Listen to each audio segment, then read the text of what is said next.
ವ್ಯಾಪಾರ ನಿಮ್ದು? ನಾವಿಲ್ಲಿ ಸಣ್ಣ ಪುಟ್ಟ ವ್ಯಾಪಾರ ಮಾಡ್ತೀವಿ ಮೇಡಮ್, ಫುಟ್ಪಾಟಲ್ಲಿ. ಯಾಕಂದ್ರೆ ಇವಾಗ ಡಿಕೆಶಿ ಅವರು ಅಧಿಕಾರಕ್ಕೆ ಬರ್ತಾ ಇದ್ದಾರೆ, ಎಷ್ಟು ಖುಷಿ ಅನ್ಸುತ್ತೆ? ಅವ್ರು ಬಂದಿರೋದು ತುಂಬ ಖುಷಿ. ನಮ್ಮ ಕರ್ನಾಟಕ ಲೀಡರ್ಶಿಫ್ಟಲ್ಲಿ ಬಂದವರು ನಮ್ಮ ಕರ್ನಾಟಕದವರು ಅಂದರೆ ನಮಗೆ ತುಂಬ ಖುಷಿ. ಆದರೆ ಬಡವ್ರ ಬಗ್ಗೆ ಅವರು ಯೋಚಿಸ್ತಾರೆ. ಬಡವ್ರ ಜನ ಎಷ್ಟು ಇಲ್ಲಿ ಬೆಂಗಳೂರು ಫುಟ್ಪಾಟಲ್ಲಿ ಬದುಕ್ತಾ ಇದ್ದಾರೆ ಅಂತ ಎಲ್ಲ ಗೊತ್ತು ಅವ್ರಿಗೆ. ಅದೇ ಕಾರಣದಿಂದ ನಾವು ಸಾವಿರಾರು ಜನ ಈ ಫುಟ್ಪಾಟಲ್ಲಿ ಬದುಕ್ತಾ ಇದ್ದೀವಿ. ಅದಕ್ಕೆ ಏನಾರ ಪಬ್ಲಿಕ್ಗೆ ತೊಂದರೆ ಆದಂಗೆ, ಪಬ್ಲಿಕ್ಗೆ ತೊಂದರೆ ಆಗಬಾರ್ದು ಆ ಥರ ನಾವು ಸೈಡಲ್ಲಿ ಫುಟ್ಪಾಟಲ್ಲಿ ಕುತ್ಕೊಂಡು ದುಡಿಯೋ ಥರ ಅವಕಾಶ ಮಾಡಿ ಕೊಡಬೇಕು. ಯಾಕಂದರೆ ನಾವು ಸಾವಿರಾರು ಜನ ಮಕ್ಕಳು ಮರಿ ಇದರಿಂದಾನೇ ನಮ್ಮ ತಾತ ಮುತ್ತಾತ ಎಲ್ಲ ಫುಟ್ಪಾಟಲ್ಲೇ ಕಾಲ ಕಳೆದಿದ್ದೀವಿ. ನಾವೆಲ್ಲ ಬಡ ಜನ, ನಮಗೆ ಆಸ್ತಿ ಅಂತಸ್ತು ಜಮೀನು ಏನೂ ಇಲ್ಲ. ನಾವು ಭಾರತ ದೇಶದವ್ರು ಆಗಿನೂ ತುಂಬ ಬಡಸ್ಥಾನದಲ್ಲಿದ್ದೀವಿ ಮೇಡಮ್. ನಮ್ಮ ಹೆಂಡತಿ ಮಕ್ಕಳು ನಮ್ಮ ಕುಟುಂಬಕ್ಕೆ ಈ ಫುಟ್ಪಾಟ್ ವ್ಯವಹಾರಗಳಿಂದ ನಾವು ನಮ್ಮ ಕುಟುಂಬ ಕಾಪಾಡ್ಕೊಂಡು ಹೋಗ್ತಾ ಇದ್ದೀವಿ. ಎಷ್ಟು ವರ್ಷದಿಂದ ವ್ಯಾಪಾರ ಮಾಡ್ತಾ ಇದ್ದೀರಾ? ನಾನು ಇಲ್ಲಿ ಫುಟ್ಪಾಟ್ ಮಸೀದಿ ಹತ್ರ ಬಂದು 1982 ಬಂದೆ ಮೇಡಮ್. ಸರ್, ಈಗ ನೀವು ಫುಟ್ಪಾತ್ ಮೇಲೆ ವ್ಯಾಪಾರ ಮಾಡಿದ್ರೆ ಜನಸಾಮಾನ್ಯರಿಗೆ ಓಡಾಡೋರಿಗೆ ತೊಂದರೆ ಆಗುತ್ತೆ. ನಾವು ತೊಂದರೆ ಆಗೋ ಜಾಗದಲ್ಲಿ ಕೂತಿಲ್ಲ ಮೇಡಮ್. ನಾವು ಪಬ್ಲಿಕ್ಗೆ ತೊಂದರೆ ಆಗೋ ಜಾಗದಲ್ಲಿ ಕೂತಿಲ್ಲ. ಪಬ್ಲಿಕ್ ಕ್ಲೀನಾಗಿ ಹೋರಾಟ ಮಾಡ್ಬೋದು. ನಮ್ಮ ಜಾಮಿಯಾ ಮಸೀದಿ ಫುಟ್ಪಾಟ್ ಅಷ್ಟಗಲ ಇದೆ, ಅಲ್ಲಿ ಒಂದು 100 ಜನ ನಾವು ಕೂತ್ಕೊಂಡು ಗಂಜಿ ಅಂಬ್ಲಿ ದುಡ್ಕೊಂಡು ಹೋಗ್ತೀವಿ ಮೇಡಮ್. ಸರ್, ಈಗ ಬೆಂಗಳೂರನ್ನ ಸಿಂಗಾಪುರ್ ಮಾಡಬೇಕು ಅಂತ ಹೊರಟಿದ್ದಾರೆ, ನೀವು ಸಹಕರಿಸ್ಬೇಕಲ್ವಾ? ಬೆಂಗಳೂರು ಸಿಂಗಾಪುರ್ ಆಗ್ಬಿಟ್ರೆ ಮೇಡಮ್, ಸಿಂಗಾಪುರ್ ಅಂದರೆ ದೊಡ್ಡ ದೊಡ್ಡ ಬಿಲ್ಡಿಂಗ್ ಅವರು, ದೊಡ್ಡ ದೊಡ್ಡ ಬಿಸ್ನೆಸ್ ಅವರು, ಬಂಗ್ಲೆ ಅವರು, ಗಾಡಿ ಅವರು, ಅವ್ರಿಗೆ ಸಿಂಗಾಪುರು. ಫಸ್ಟು ನಾವು ಬಡಿಸ್ತಾನ ಎಷ್ಟು ಆಟೋ ಡ್ರೈವರ್ಗಳಿಗೆ ಇಲ್ಲಿ ಇರೋಕ್ಕೆ ಮನೆ ಇಲ್ಲ ಗೊತ್ತಾ ನಿಮಗೆ? ಎಷ್ಟು ಕೂಲಿ ಮಾಡಿ ಬೆವ್ರು ಅರ್ಸೋರು ಕಷ್ಟಪಟ್ಟು ಗಾಡಿ ಹೇಳೋರಿಗೆ ಸ್ವಂತ ಮನೆ ಇಲ್ಲ ಗೊತ್ತಾ ನಿಮಗೆ? ಹಗಲೆಲ್ಲ ದುಡ್ದು ಅವ್ರ ಮಕ್ಕಳು ಮರಿಗೆ ಸಾಕೊಂಡು 6,000 7,000 ಬಾಡಿಗೆ ಕಟ್ಕೊಂಡು ಬದುಕ್ತಾ ಇದ್ದಾರೆ. ನಮ್ಮ ದೇಶದ ಪರಿಸ್ಥಿತಿ ಈ ಥರ ಇದೆ. ಆದರೂ ಈ BJP ಸರ್ಕಾರ ಬಂದ ಮೇಲೆ ಅಂತೂ ಎಕ್ಕೂಟೋಗೋಯ್ತು ಕಾಲ, ಆ ಥರ ಆಗಿದೆ. ನಮ್ಮ ರಾಜ್ಯದಲ್ಲಿ ಬಿಜೆಪಿ ಸರ್ಕಾರ ಅಲ್ಲ, ಕಾಂಗ್ರೆಸ್ ಸರ್ಕಾರ ಇದ್ದಿದ್ದಕ್ಕೆ ಬಡವ್ರ ಜನ ಸಿದ್ದರಾಮಯ್ಯ ಅವರು ದೇವ್ರ ಥರ ಇದ್ದರು. ಯಾವುದೇ ಒಂದು ಗಲಾಟೆ ಆಗ್ಯಕ್ಕೆ ಬಿಟ್ಟಿಲ್ಲ, ಜಾತಿ ಭೇದ ಮಾಡೋಕ್ಕೆ ಬಿಟ್ಟಿಲ್ಲ. ಬೆಂಗಳೂರು ಕರ್ನಾಟಕ ಕಾಪಾಡಿದ್ದಾರೆ. ಅವ್ರ ಕುಟುಂಬಕ್ಕೆ ದೇವ್ರು ಒಳ್ಳೇದು ಮಾಡಲಿ. ಅವ್ರಿಗೆ ನಾವು ದೇವ್ರ ಹತ್ರ ಪ್ರೇ ಮಾಡಿ ಅವ್ರ ಕುಟುಂಬಕ್ಕೆ ಆಶೀರ್ವಾದ ಮಾಡ್ತೀವಿ. ಅದೇ ಜೋಡಿಯಲ್ಲಿ ಇದ್ದಿದ್ದು ನಮ್ಮ DK ಶಿವಕುಮಾರ್ ಅಣ್ಣ, ಅವರು ಈ ಥರನೇ ಬಡವ್ರ ಮೇಲೆ ಕರುಣೆ ತೋರಿಸಿ ಭೇದ ಭಾವನ ಇಲ್ದಂಗೆ ಈ ಕರ್ನಾಟಕ ಜಯಿಸ್ತಾರೆ ಅಂತ ಅದು ಒಂದು ನಂಬಿಕೆ ಇದೆ ನಮ್ಮ ಫುಟ್ಪಾಟ್ ಜನಕ್ಕೆ. ಅದೇ ಮೇಡಮ್, ಏನಾರ ಒಂದು ಸಾಲ್ವ್ ಮಾಡಬೇಕು, ಬಡವ್ರ ಬಗ್ಗೆ ಯೋಚಿಸ್ಬೇಕು. ನಾವಂತೂ ಏನು ಮಾಡ್ಕೊಳಕ್ಕಾಗಲ್ಲ. ಅವ್ರ ಮನೆ ನಾಯಿಗೆ ಏನು ಮಾಡೋಕ್ಕಾಗಲ್ಲ ಅಂದರೆ ಅವ್ರಿಗೇನು ಮಾಡೋಕ್ಕಾಗುತ್ತೆ?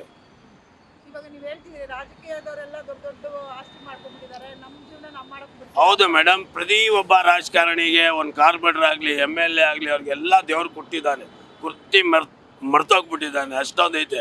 ಕೆಲವು ನಮ್ಮ ಇದೇ ದೇಶದಲ್ಲಿ ಇಲ್ಲೇ ಹುಟ್ಟಿ ಈ ಭೂಮಿ ತಾಯಿ ಮೇಲೆ ಬೆಳೆದಿರೋರು ಸ್ವಂತ ಮನೆ ಇಲ್ಲ, ಒಂದು ದುಡ್ಕೊಂಡು ತಿನ್ನಕ್ಕೆ ದಾರಿ ಇಲ್ಲ. ಆ ಥರ ಎಷ್ಟು ಜನ ಅಲೀತಾ ಇದ್ದಾರೆ ಗೊತ್ತಾ ಮೇಡಮ್? ಬಡವ ದುಡಿದ್ರೆ ಎಷ್ಟು ದುಡಿಬೋದು ಮೇಡಮ್? ನಿಮ್ಮ ಫ್ಯಾಮ್ಲಿಗೆ ಡೈಲಿ ಮೇಂಟೈನ್ ಮಾಡೋಕ್ಕೆ ಎಷ್ಟು ಖರ್ಚಾಗುತ್ತೆ? ಬಡವರಿಗೆ ಎಷ್ಟು? ದಿನ 800 1,000 ದುಡಿದ್ರೂ ಬಾಡಿಗೆ ಕಟ್ಕೊಂಡು ಕುಟುಂಬ ನಡೆಸೋದೇ ಕಷ್ಟ ಆಗಿದೆ. ಮತ್ತೆ ಬಾಡಿಗೆ ಕಟ್ತಾ ಇದ್ರೆ ಮನೆಯಲ್ಲಿ ತಗೊಳ್ದಾದ್ರೆ ಫುಟ್ಪಾಟ್ ಮೇಲೆ ಹೆಂಡತಿ ಮಕ್ಕಳು ತಗೊಂಡು ಮಲಿಕೋಬೇಕು, ಆ ಪರಿಸ್ಥಿತಿ ಇದೆ. ಏನಿಲ್ಲ, ಆಪ್ಷನ್ ಏನು ತಗೊಳಂಗಿಲ್ಲ. ಅವ್ರಿಗೆ ಕೈ ಮುಗ್ದು ಕೇಳ್ಕೊತೀವಿ, ನಮ್ಮ ಮೇಲೆ ಕರುಣೆ ತೋರಿಸಿ ಒಂದು ದಾರಿ ಮಾಡಿಸಿ. ಅಗ್ಲ ಇರೋ ಚಿಕ್ಕ ರೋಡಲ್ಲಿ ಪಬ್ಲಿಕ್ ಪ್ರಾಬ್ಲಮ್ ಆಗುತ್ತೆ, ಅಂಥ ಜಾಗದಲ್ಲಿ ತೆಗ್ದು ಎಲ್ಲರ ಒಂದು ನಮಗೇನು ಬದುಕೋದು ಒಂದು ದಾರಿ ತೋರಿಸ್ಬೇಕು ಅಂತ ಅವ್ರ ಹತ್ರ ಪ್ರಯತ್ನ ಮಾಡ್ತೀನಿ. ಅವ್ರಿಗೆ ಗೋಗಾರಿ ಕೇಳ್ತಾ ಇದ್ದೀನಿ ಅಷ್ಟೇ. ನಾನೇನು ಓದಿಲ್ಲ ಏನಿಲ್ಲ, ಫುಟ್ಪಾಟಲ್ಲೇ ಜೀವನ ಕಳೆದಿರೋ ವ್ಯಕ್ತಿ. ನಮ್ಮಂತೆ ಪಾಪಿ ಪ್ರದೇಶಗಳಿಗೆ ಅವರು ಸಮಾಜ ಸೇವಾ ಅಂತ ತಿಳಿದು ಇವಾಗ ಅವ್ರದ್ದು ನಡೀತಾ ಇದೆ. ನಡೆಸೋ ಒಳ್ಳೇದು ಮಾಡಿದ್ರೆ ಅವ್ರು ಬರೋ ಕುಟುಂಬಕ್ಕೇ ದೇವ್ರು ಒಳ್ಳೇದು ಮಾಡ್ತಾನೆ. ನಾವು ಮಾಡಿದ್ದು ಅದು ಒಳ್ಳೆ ಕೆಲಸ ಮಾಡಿದ್ರೆ ದೇವ್ರ ಕಡೆಯಿಂದ ಜಯಕಾರ ಇರುತ್ತೆ. ನಾನು ಇವರು ಒಳ್ಳೆಯವರು ಅವ್ರು ಕೆಟ್ಟವರು ಅಂತ ಹೇಳ್ಕೊಳ್ಳಲ್ಲ. ಯಾರ ಇಲ್ಲಿ ರಾಜಕಾರಣಿ ಅವರು ಕರುಣೆ ತೋರಿಸಿ ಜನ ಸೇವೆ ಮಾಡಿ ಏನಾರ ಮಾಡಿದರೆ ಈ ಭೂಮಿ ತಾಯಿನೇ ಸಾಕ್ಷಿಯಾಗಿರ್ತಾಳೆ. ಇಲ್ಲಿ ದೇವರು ಎಲ್ಲೂ ಇಲ್ಲ ಮೇಡಮ್. ದೇವ್ರು ಎಲ್ಲಿದ್ದಾನೆ ಗೊತ್ತಾ ನಿಮಗೆ? ನರಮನುಷ್ಯ ಮನುಷ್ಯನಾಗಿದ್ದರೆ ಸಾಕು, ನರಮನುಷ್ಯ ದೇವರಾಗೋ ಅವಶ್ಯಕತೆಯನ್ನು ಇಲ್ಲ. ತಾನು ಮಾಡಿದ ವಸ್ತುಗಳು ತನಗೆ ದೇವರಾಗಕ್ಕೆ ಸಾಧ್ಯನೇ ಇಲ್ಲ. ನಿನ್ನಗೆ ದೇವರಂದರೆ ನಿನ್ನ ಹಡ್ದವರು ತಾಯಿ ತಂದೆ ಬಿಟ್ಟರೆ ದೇವರಿಲ್ಲ. ಕಾಬಾನಲ್ಲಿ ಹೋಗಿ ನೋಡು ಕಲ್ಲುಂಟು, ಕಾಶಿನಲ್ಲಿ ನೋಡು ಕಲ್ಲುಂಟು. ದೇವರನ್ನ ಎಲ್ಲಿದ್ದಾನೆ? ಮಾನವ ನಿಧಾನಿಸಿ ಯೋಚಿಸು. ನಿನ್ನಲ್ಲೇ ನಾನು, ನನ್ನಲ್ಲೇ ನೀನು, ತನ್ನ ಮನಸ್ಸೇ ಮಂದಿರ, ತನ್ನ ಆತ್ಮವೇ ತನಗೆ ಸಾಕ್ಷಿ ಅಂತ ನಮ್ಮ ಗುರುಗಳು ಹೇಳಿದ್ದಾರೆ ಮೇಡಮ್. ಅದೇ ಜಯ, ಸತ್ಯನೇ ಜಯ, ನ್ಯಾಯನೇ ನೆಮ್ಮದಿ, ಕರುಣೆನೇ ಭಕ್ತಿ. ಇದೆಲ್ಲ ತೊಗೊಂಡು ನೋಡಿದ್ರೆ ಈ ಭೂಮಿ ತಾಯಿ ಅವಳಿಗೆ ಸತ್ತಾದ ಮೇಲೆ ಸಾಕ್ಷಿಯಾಗಿ ಹೇಳ್ತಾಳೆ ಈ ತಾಯಿ. ಅವಳ ಮೇಲೆ ಜನ್ಮ ತೊಗೊಂಡಿದ್ದೀವಿ. ಈ ತಾಯಿ ಋಣ ಪ್ರತಿಯೊಬ್ಬ ನಮ್ಮ ಭಾರತ ದೇಶದಲ್ಲಿ ಹುಟ್ಟಿರೋರು ಈ ಭೂಮಿ ತಾಯಿ ಋಣ ತೀರಿಸಬೇಕು. ಅಣ್ಣ ತೊಂದರೆ ಹಾಗೆ ಏನೋ ನಮ್ಮ ದೇಶದ್ದು ಲಾಸ್ ಆಗ್ದಂಗೆ ಎಲ್ಲ ಒಗ್ಗಟ್ಟಾಗೆ ಬಾಳಿದ್ರೆ ನಮ್ಮ ದೇಶದಷ್ಟು ಸೂಪರ್ ಸ್ಟಾರ್ ದೇಶ ಯಾವುದೂ ಇಲ್ಲ. ನಮ್ಮ ದೇಶ ಬಿಟ್ಟರೆ ಬೇರೆ ಯಾವ ದೇಶನೂ ಇಲ್ಲ. ನಾವೆಲ್ಲ ಒಂದಾಗಿ ಈ ದೇಶವನ್ನು ಕಾಪಾಡ್ಕೊಂಡು ಈ ದೇಶದ ಕಾನೂನನ್ನು ಕಾಪಾಡ್ಕೊಂಡು ಹೋಗಬೇಕು ಅಂತ ಹೇಳ್ತೀನಿ ಮೇಡಮ್. ಜೈ ಹಿಂದ್, ಜೈ ಕರ್ನಾಟಕ. ಸರ್, ಡಿ.ಕೆ.ಶಿ ಅವರು ಮುಖ್ಯಮಂತ್ರಿ ಆಗ್ತಾ ಇದ್ದಾರೆ. ಎಷ್ಟು ಖುಷಿ ಅನ್ಸುತ್ತೆ? ಖುಷಿ ಅನ್ಸುತ್ತಾ, ಬೇಜಾರಾಗುತ್ತಾ? ಏನು ಬೇಜಾರೇನಿಲ್ಲ. ಅವ್ರವರು ಕರ್ತವ್ಯ ಅದು ಅವ್ರು ಆಗ್ಬೇಕಂತ ಇದೆ. ಎಷ್ಟು ದಿನ ಇದ್ದಾರೆ. ಇವರು ಸಿದ್ದರಾಮಯ್ಯ ಬಿಟ್ಟು ಹೋಗಿದ್ದಾರೆ, ಇವಾಗ ಅವ್ರು ಇದ್ದಾರೆ ಅಷ್ಟೇ. ಯಾವಾಗಿದ್ರು ಕಾಂಗ್ರೆಸ್ ತಾನೇ ಇರೋದು. ಅದರಲ್ಲಿ ಏನು ತೊಂದರೆ ಇಲ್ವಲ್ಲ. ಅವ್ರು ಬಂದ್ರೆ ಏನು ಗೊತ್ತಾ ವಿಚಾರ? ಹೇಳಿ. ಈಗ ಫುಟ್ಪಾತ್ ಮೇಲೆ ವ್ಯಾಪಾರ ಮಾಡೋದನ್ನೆಲ್ಲ ತಗ್ಗಿಸ್ತಾರೆ, ಏನ್ ಮಾಡ್ತೀರಾ? ಫುಟ್ಪಾತ್ ಮೇಲೆ ವ್ಯಾಪಾರ ಮಾಡೋರಿಗೆ ತಗ್ಸ್ತಾರಂದ್ರೆ ಅದು ಅವರು ಜನಗಳು ತೊಂದರೆ ಕೊಡ್ತಾರೆ ಅಂತ. ಹಾಂ, ಅದು ಎಷ್ಟು ಲಕ್ಷಾಂತರ ಜನ ಫುಟ್ಪಾತ್ ಮೇಲೆ ವ್ಯಾಪಾರ ಮಾಡ್ತಾರೆ ಗೊತ್ತಾ? ಅವ್ರಿಗೆ ಎಷ್ಟೊಂದು ತೊಂದರೆ ಆಗುತ್ತೆ ಗೊತ್ತಾ? ಅವ್ರ ಮನೆ ಮಕ್ಕಳು ಎಷ್ಟು ಜನ ಇರ್ತಾರೆ, ಎಷ್ಟು ಲಕ್ಷಾಂತರ ಜನ ಅವರೇ ಹೊಟ್ಟೆ. ಅವರು ಇದನ್ನ ನಂಬ್ಕೊಂಡೆ ನಮ್ಮ ಬಾಲ್ ಇರೋದು. ನಾವು ಬದುಕೋದು ಇದನ್ನ ನಮ್ಮ ಫುಟ್ಪಾತ್ ಮೇಲೇ ವ್ಯಾಪಾರ ಮಾಡೋದು. ಬಿಟ್ಟರೆ ನಾವು ಏನಿಲ್ಲ. ಅದು ತೆಗಿಸ್ಬಿಟ್ರೆ ಅವ್ರು ಯಾವ ರೀತಿಯಲ್ಲಿ ತೆಗಿಸ್ತಾರೆ?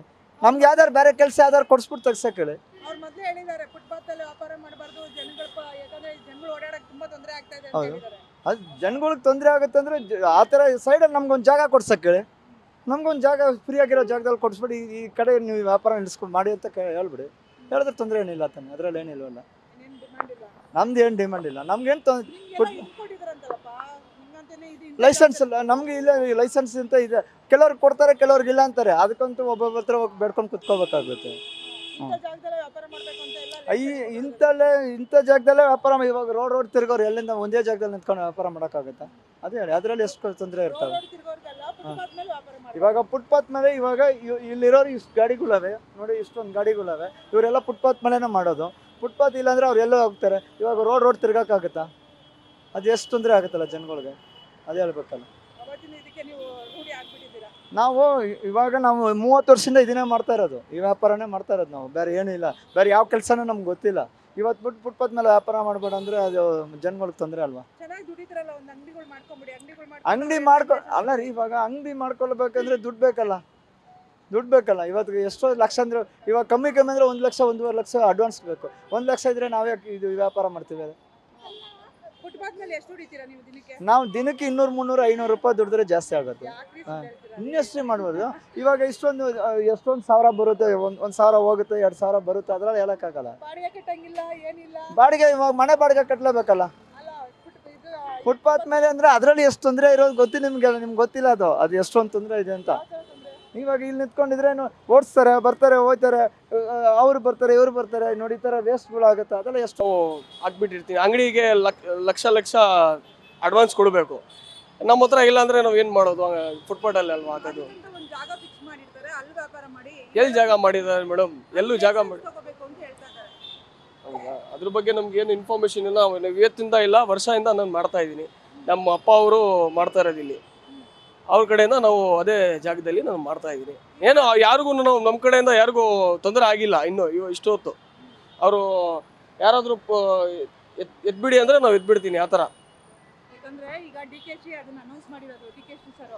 ಓಕೆ. ಈಗ ಅವ್ರ ಅಧಿಕಾರಕ್ಕೆ ಬಂದ್ರೆ ಫಸ್ಟ್ ಇದನ್ನೇ ಮಾಡ್ತಾರೆ. ಹೌದಾ? ನಾವೇನು ಮಾಡ್ತೀವಿ ಮೇಡಮ್? ಎಲ್ಲ ತೊಂದರೆ ಬರೋದೇ ಬಡವ್ರವ್ರಿಗೆ. ನಾವೇನು ಮಾಡೋದು? ನಮಗೆ ಏನು ಸರ್ಟಿಫಿಕೇಟ್ ಏನೂ ಇಲ್ಲ ಜಾಬ್ಗಳು ಮಾಡೋಕ್ಕೆ. ಅದು ಏನೂ ಇಲ್ಲ ಅಂತ ನಾನು ಫುಟ್ಪಾಟಲ್ಲಿ ಕೆಲಸ ಮಾಡ್ತಾ ಇದ್ದೀನಿ. ಏನು ವಯಸ್ಸು ನಿಮ್ದು? ನಾವು 21. ಏನು ಓದಿದ್ದೀರಾ? SLC ಓದಿದ್ದೀನಿ ಅಷ್ಟೇ.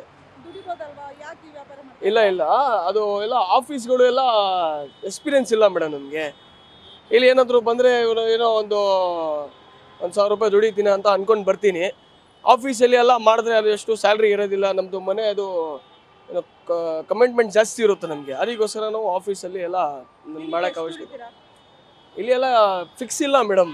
ಇವತ್ತು 500 ರೂಪಾಯಿನೂ ಆಗುತ್ತೆ, ನಾಳೆ 1000 ರೂಪಾಯಿನೂ ಆಗುತ್ತೆ. ಇದು ಏನು 100 ಇದಿಲ್ಲ, ಗ್ಯಾರಂಟಿ ಇಲ್ಲ ಆ ಥರ. ಸರ್ ಇವಾಗ ಒಂದು ಕೆಲಸಕ್ಕಂತ ಹೋದ್ರೆ ಇಷ್ಟಂತ ಸಂಬಳ ಫಿಕ್ಸ್ ಮಾಡ್ತಾರಲ್ಲ, ಹಾಂ ಹಾಂ ಹಾಂ ಫುಟ್ಪಾತ್ ಮೇಲೆ ಇಷ್ಟು ವ್ಯಾಪಾರ ಮಾಡ್ತಾ ಇದ್ದೀರಾ, ಇವತ್ತು ದುಡಿದ್ರೆ ಆಯ್ತು ಇಲ್ಲಂದ್ರೆ ಇಲ್ಲ ಅಂತ ಹೇಳ್ತಾ ಇದ್ದೀರಾ. ಅದು ನಮ್ದು ಲಕ್ ಮೇಡಮ್. ಅದು ನಮ್ಮ ಪೂರ್ತಿ ವಾರ ನಾವು ದುಡಿಯೋದಿಲ್ಲ ಅಂದ್ರೂ ಒಂದು ಸಂಡೇ ಒಂದು ದಿನ ಬರುತ್ತೆ, ಆ ಥರ ನಮಗೆ ಕವರ್ ಆಗುತ್ತೆ ಆ ಥರ. ಈಗ ಡಿ ಕೆ ಶಿವಕುಮಾರ್ ಅವರು ಮುಖ್ಯಮಂತ್ರಿ ಆಗ್ತಾ ಇದ್ದಾರೆ, ಹಾಂ ಹಾಂ ಹಾಂ ಎಷ್ಟು ಖುಷಿ ಅನ್ಸುತ್ತೆ ನಿಮ್ಗೆ? ಅದು ನೋಡ್ಬೇಕಲ್ವ ಮೇಡಮ್. ಅದು ಸಿದ್ದರಾಮಯ್ಯ ಸರ್ ಅವರು ಚೆನ್ನಾಗಿದ್ರು ನಮಗೆ, ಅವರು ನೋಡಬೇಕು ಅವ್ರು ಹಿಂಗೆ ಕೆಲಸ ಮಾಡ್ತಾರೆ ಆ ಥರ. ಈಗ ಫಸ್ಟ್ ಏನಾದ್ರು ಬಂದ್ರೆ ಅವ್ರ ಫಸ್ಟ್ ಫುಟ್ಪಾತ್ ವ್ಯಾಪಾರನೇ ತೆಗ್ಸೋದವ್ರು. ಆ ಥರ ಆದರೆ ತುಂಬ ಇದಾಗುತ್ತಲ್ವ ಮೇಡಮ್, ನಮಗೆ ಪ್ರಾಬ್ಲಮ್ ಆಗುತ್ತೆ. ಎಲ್ಲ ನಮ್ಮದು ಯೋಚನೆ ಮಾಡಬೇಕಲ್ಲ ಅವರೆಲ್ಲ. ಜಾಸ್ತಿ ನಮ್ಮ ಥರನೇ 80% ಜಾಸ್ತಿ ನಮ್ಮ ಥರನೇ ಇರೋದು ಈ ಇಂಡಿಯಾದಲ್ಲಿ. 20% ಇರೋದು ಜಾಸ್ತಿ ಎಜುಕೇಟೆಡು ಈ ಥರ ಎಲ್ಲ. ನಮ್ಮ ಥರ ಬಡವರವರು ತುಂಬ ಕಡಿಮೆ. ಅವ್ರದ್ದು ಸಪೋರ್ಟ್ ಮಾಡಬೇಕು. ಅವರು ತೆಗ್ಬಿಟ್ರೆ ನಾವು ಎಲ್ಲಿ ಹೋಗ್ಬೇಕು ಹೇಳಿ? ನಮ್ಮದು ಮನೆಯೆಲ್ಲ ನಡೀತಾ ಇರೋದು ಇಲ್ಲಿಂದಾನೆ ನಮ್ಮದು. ಅದಕ್ಕೋಸ್ಕರ ಸ್ವಲ್ಪ ಅದು ಆ ಥರ ಮಾಡಲ್ಲ ಅಂದ್ರೂ ಸ್ವಲ್ಪ ನಮಗೆ ಖುಷಿ ಆಗುತ್ತೆ ಅಷ್ಟೇ. ಏನ್ ಹೇಳ್ತೀರಾ ಸರ್ಕಾರಕ್ಕೆ? ಏನು ಹೇಳಬೇಕು ಮೇಡಮ್, ನಮಗೆ ನಾವು ಯಾರಿಗೂ ಏನು ಹೇಳೋಕ್ಕೂ ಹೋಗೋದಿಲ್ಲ. ನಮ್ಮ ಕೆಲಸ ನಮ್ಮ ಮನೆ ಅಷ್ಟೇ, ಅದು ಹೋದ್ರೆ ಸಾಕು ಅಂತೀನಿ. ನಮಗೇನೋ ತೊಂದರೆ ಅವರೆಲ್ಲ ಕೊಡೋದ್ರೂ ಸಾಕು. ಈಗ ತೆಗ್ಸ್ಬಿಟ್ರೆ ನೀನು ಬೇರೆ ಏನು ವ್ಯಾಪಾರ ಮಾಡ್ತೀರಾ?